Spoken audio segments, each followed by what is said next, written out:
Praise the lord. ದೇವರ ನಾಮಕ್ಕೆ ಸ್ತೋತ್ರ ಉಂಟಾಗಲ್ಪಡಲಿ. ಪ್ರೀತಿಯುಳ್ಳ ದೇವ ಜನರೇ, ಯೇಸು ಕ್ರಿಸ್ತನ ಹೆಸರಿನಲ್ಲಿ ನಾನು ನಿಮ್ಮನ್ನು ವಂದಿಸುತ್ತೇನೆ. 2 ಸಾಮುವೇಲ 6ನೇ ಅಧ್ಯಾಯ 11ನೇ ವಚನದಲ್ಲಿ ವಾಕ್ಯ ಈ ರೀತಿಯಾಗಿ ಬರೆಯಲ್ಪಟ್ಟಿದೆ.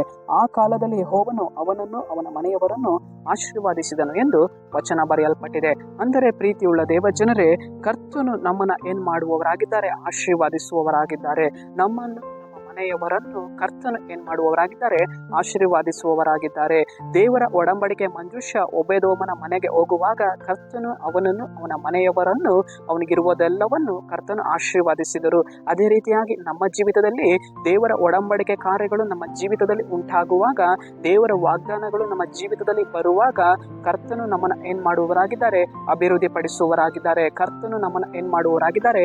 ಆಶೀರ್ವಾದಿಸುವವರಾಗಿದ್ದಾರೆ.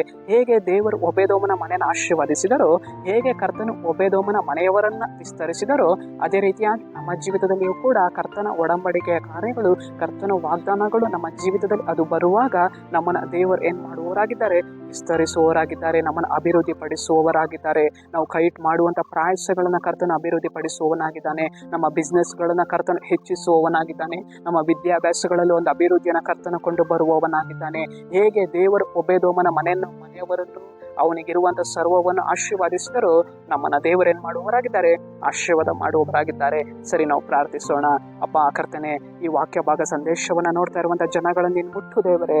ಒಬೇದೋಮನ ಮನೆಯವರನ್ನ ನೀನು ಹೇಗೆ ಆಶೀರ್ವಾದ ಮಾಡಿದೆಯೋ ಅದರಂತೆ ಕರ್ತನೆ ನಿನ್ನ ಜನರನ್ನು ನೀನು ಆಶೀರ್ವಾದ ಮಾಡಿ ನೀನು ಮುಂದೆ ನಡೆಸು. ನಿಮ್ಮ ನಾಮಕ್ಕೆ ಸ್ತೋತ್ರ ರಾಜ. ನಜರೇತಿನ ಯೇಸುವಿನ ನಾಮದಲ್ಲಿ ತಂದೆಯ ದೇವರೇ, ಆಮೆನ್.